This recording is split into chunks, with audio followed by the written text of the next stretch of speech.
Okay, good morning friends. आज आपल्याला जो काही पार्ट सेकंडचा फर्स्ट चॅप्टर आपण हेरिडिटी आणि इव्होल्युशन शिकवायला सुरुवात केली होती. तर यामध्ये आपण मागच्या लेक्चरमध्ये ट्रान्सक्रिप्शन म्हणजे काय, what is mean bye transcription हे पाहिलं होतं आणि त्यानंतर त्यामध्ये सेंट्रल डॉग्माची डेफिनेशन पाहिली होती आणि ट्रिपलेट कोडॉनची डेफिनेशन पाहिली होती. ठीक आहे, तर आजच्या आपल्याला या लेक्चरमध्ये पाहायचे त्या पुढचा जो पॉइंट आहे ट्रान्सलेशन आणि ट्रान्सलोकेशन हे दोन्ही पण आज आपण पाहणार आहोत. तर आपल्याला यामध्ये फर्स्ट जो पॉइंट आहे ट्रान्सलेशन याविषयी आपण माहिती पाहणार आहोत. ठीक आहे, इन्फॉर्मेशन अबाउट ट्रान्सलेशन. आता यामध्ये आपल्याला what is mean by translation, भाषांतरण म्हणजे काय हे आपल्याला पाहायचंय. भाषांतरण कसं केलं जातं ते हे आपल्याला फिगरच्या द्वारे पाहायचंय. यामध्येच आपल्याला ट्रान्सलोकेशनही पाहायचं आहे. तर पहा, आपण फर्स्टली ट्रान्सलेशन म्हणजे काय हे पाहणार आहोत. तर यामध्ये पहा, जे काही एमआरएनए आपल्याला माहिती आहे की ट्रान्सक्रिप्शन मध्ये आपण एमआरएनए जे आहेत हे न्यूक्लियस मधून कशामध्ये एंटर करत असतात, सायटोप्लाझम मध्ये करतात. आणि जे काही डीएनए कडून जो कोडेड मेसेज आणलेला असतो हा कोणाकडे देत असतात, ते towards the amino acid, and these amino acids are consist of 3 nucleotides and it is called as triplet codon. हे आपण पाहिलेलं होतं. ठीक आहे, इथपर्यंत आलो होतो आपण. ट्रिपलेट कोडॉन जे आहेत हे 3 न्यूक्लिओटाइड्सला म्हणतो हे आपण पाहिलेले. मग आता हे एमआरएनए जे असतात, एमआरएनएचं काम हे कुठे संपतं आणि त्यापुढे कोणाचं काम, कोणत्या आरएनएचं काम सुरू होतं हे आपल्याला पाहायचे. कारण की आपण या अगोदर 9वीला आरएनएची जी टाइप्स आहेत हे पाहिले होते. एमआरएनए, टीआरएनए आणि आरआरएनए हे आपण तिन्ही टाइप्स पाहिलेली आहेत. एमआरएनए म्हणजे मेसेज आरएनए आपण पाहिलेलं आहे. आता आपल्याला पहा, या मेसेज आरएनएचं काम तर झालेलं आहे. त्याने तो स्वतःकडचा जो कोडेड मेसेज होता हा कोणाकडे पाठवलेला आहे, अॅमिनो ऍसिड कडे पाठवण्याचं काम केलेलं आहे. ठीक आहे, मग आता पहा पुढे काय करतात. इच एमआरएनए हा प्रत्येक जो एमआरएनए असतो हा एकच एमआरएनए पहा, हा each mRNA are made up of thousands of amino triplet codon.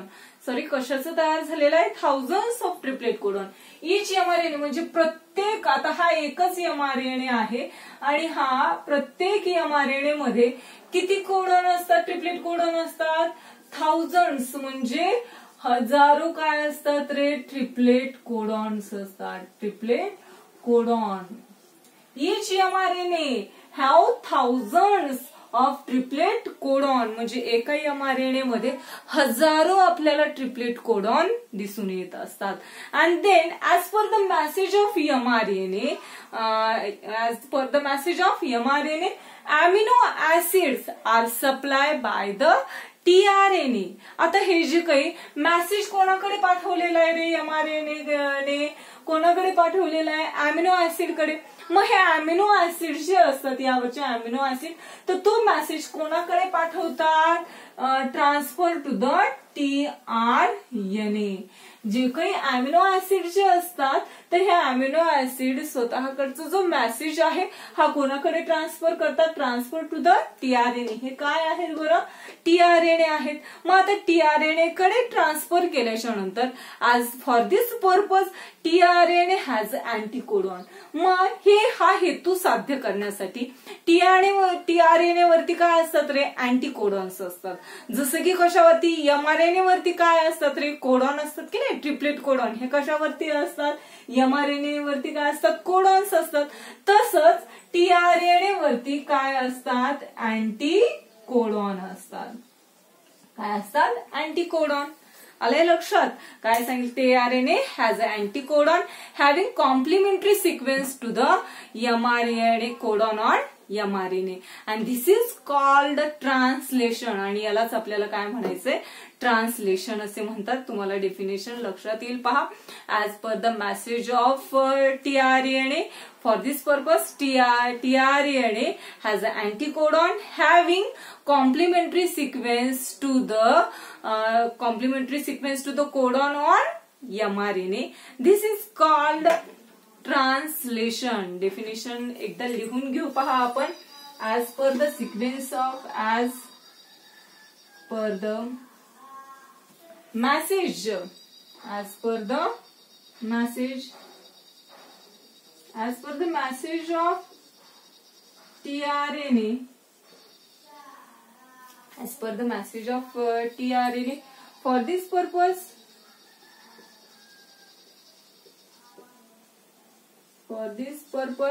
पहा, हा हेतू सिद्ध करण्यासाठी tRNA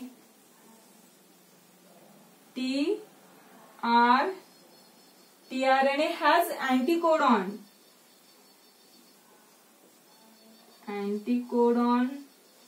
tRNA has anticodon having complementary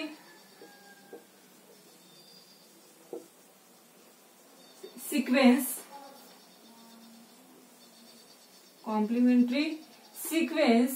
to the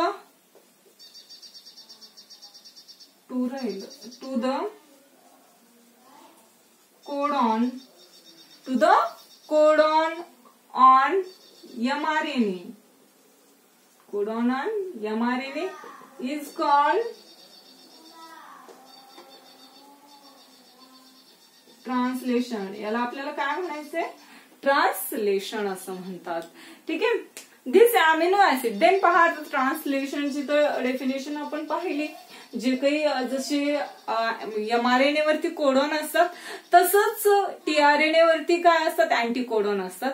आणि या दोन्ही एकमेकांना कसे असतात? पूरक असतात, हे आपण पाहिलेलं आहे. देन पहा, आपल्याला पुढे पाहायचे ट्रान्सलोकेशन. म्हणजे ट्रान्सलोकेशन आपण ट्रान्सलेशन विषयी पाहिलं होतं, त्याची डेफिनेशन पाहिली. ठीक आहे. आता यापुढे पहा, आपल्याला पाहायचंय translocation. What is mean by translocation?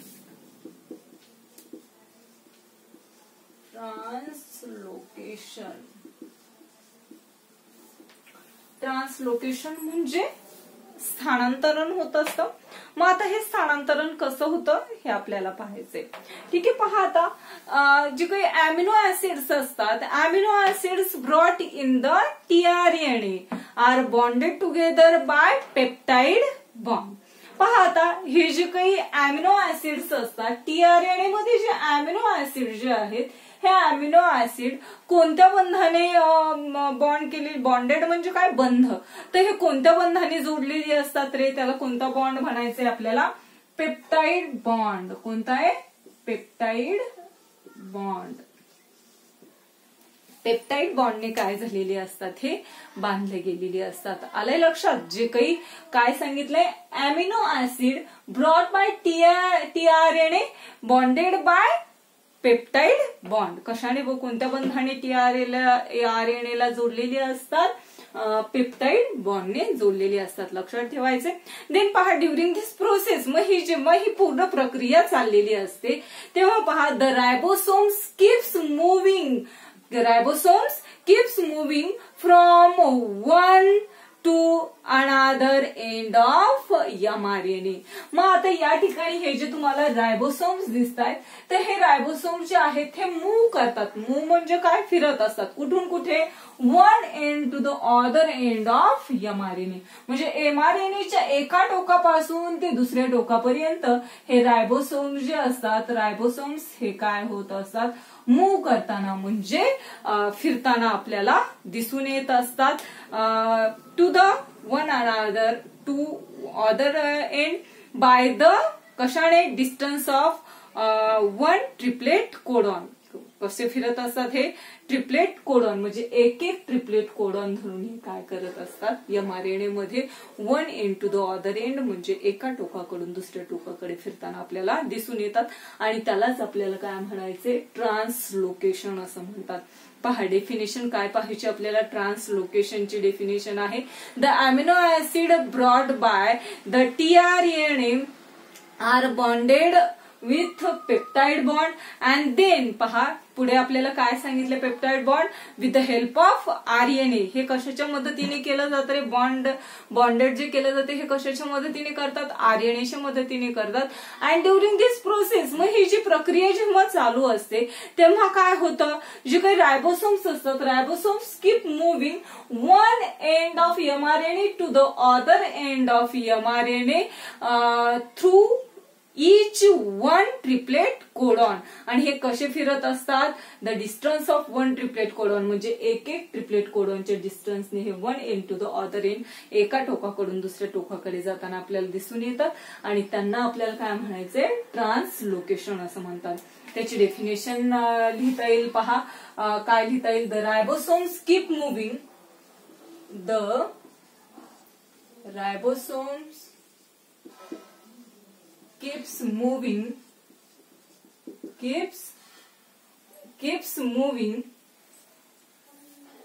one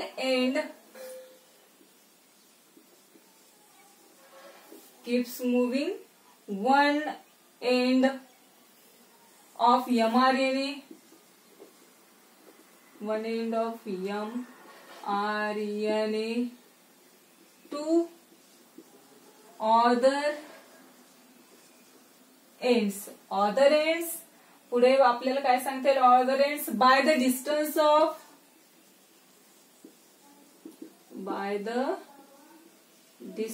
of one triplet codon is called translocation. त्याला आपल्याला काय म्हणायचंय? ट्रान्सलोकेशन असं म्हणतात. देन पहा, such many chains comes together form complex protein. आणि अशा वेगवेगळ्या प्रकारचे जे चेन एकत्रित आल्याच्या नंतर काय निर्माण होते? कॉम्प्लेक्स प्रोटीन, म्हणजे जटिल अशी प्रथिनांची रचना तयार होत असते. आणि दिस प्रोटीन, मग हे जे काही कॉम्प्लेक्स प्रोटीन तयार झालेले असतात हे कंट्रोल करतात. म्हणजे काय करण्याचं काम करतात? कंट्रोल, नियंत्रण ठेवण्याचं काम करत असतात. आणि हे कशावरती कंट्रोल ठेवतात रे?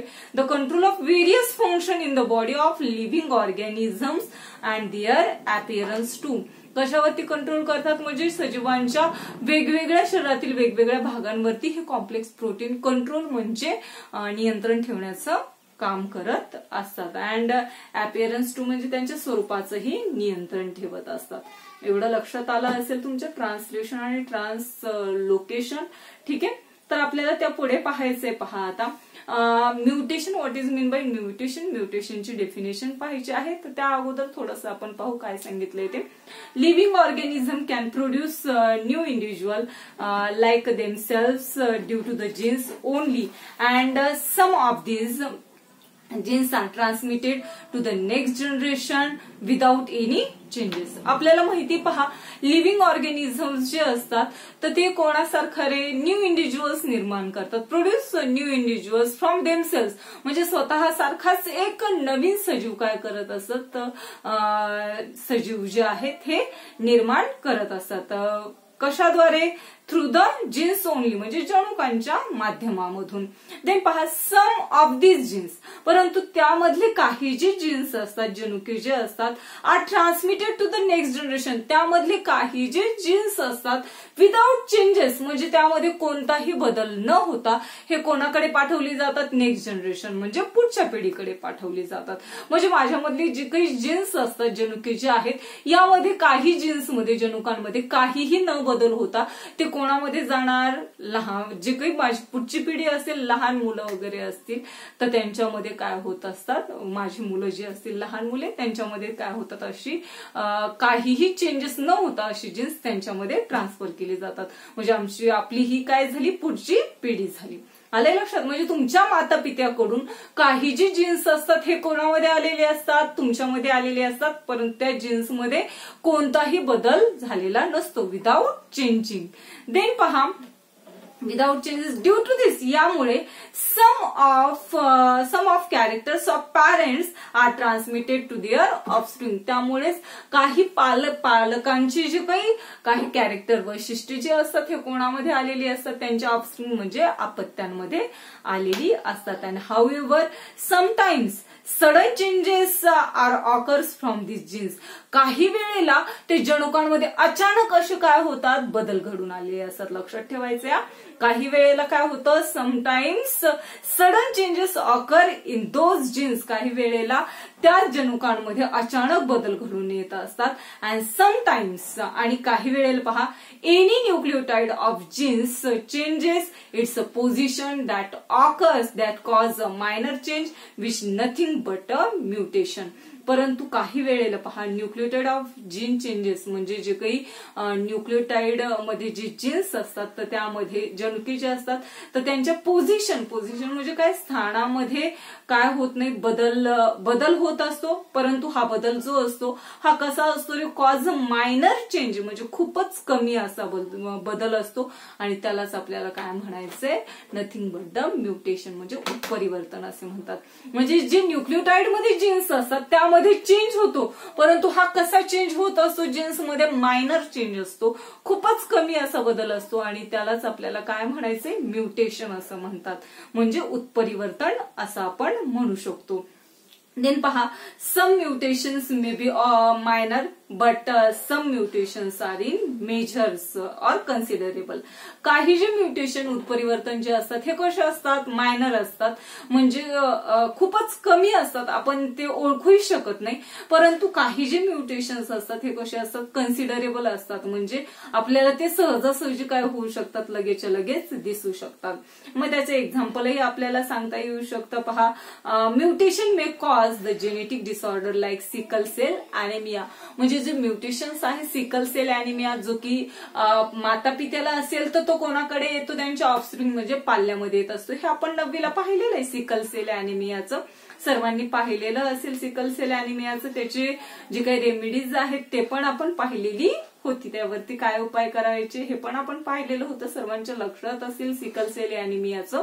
तर पहा, हे जे काही सिकल सेल अॅनिमिया आहे हा कसा आहे रे, कसं म्युटेशन आहे, हे कन्सिडरेबल आहे म्हणजे आपल्याला ते लगेच काय होतं, सहजासहजी दिसू शकतं. परंतु काही चेंजेस जे असतात हे मायनर असतात, ते आपण पाहिलं तरी आपल्याला ते दिसू शकत नाही, असे काही म्युटेशन्स असतात. दिस इज ओव्हर लास्टिंग प्रोसेस. ही त्यामुळेच कशी प्रोसेस आहे, ओव्हर लास्टिंग म्हणजे सतत चालणारी प्रक्रिया आहे. And it one of the proof of Darwin's theory of natural selection. आणि याला आपल्याला जो नेक्स्ट पाहायचा आहे, पुढच्या पॉइंट्स मध्ये आपल्याला Darwin's theory of natural selection हा पॉइंट पाहायचा आहे. हे त्याला काय एक सिद्धांत समर्थन म्हणून दिल्या जातं. ठीक आहे, एवढा भाग आपल्याला तुम्हाला समजलेला असेल. म्युटेशनची डेफिनेशन ही तुम्हाला समजलेली असेल. पहा, म्युटेशन म्हणजे त्याची डेफिनेशन काय सांगता येईल तुम्हाला, any nucleotide of genes changes its a position that causing of a minor changes which is nothing but the mutation. आलं असेल एवढं लक्षात. आपण जो काही पुढचा पॉइंट आहे इव्होल्युशन, हा इव्होल्युशन पॉइंट आपण नेक्स्ट लेक्चर मध्ये अभ्यासणार आहोत. आपला चॅप्टर तर हाच चालू आहे. नेक्स्ट लेक्चर मध्ये आपण हा इव्होल्युशन जो पॉइंट आहे हा आपण अभ्यासू. ठीक आहे, आज आपण या ठिकाणी थांबू.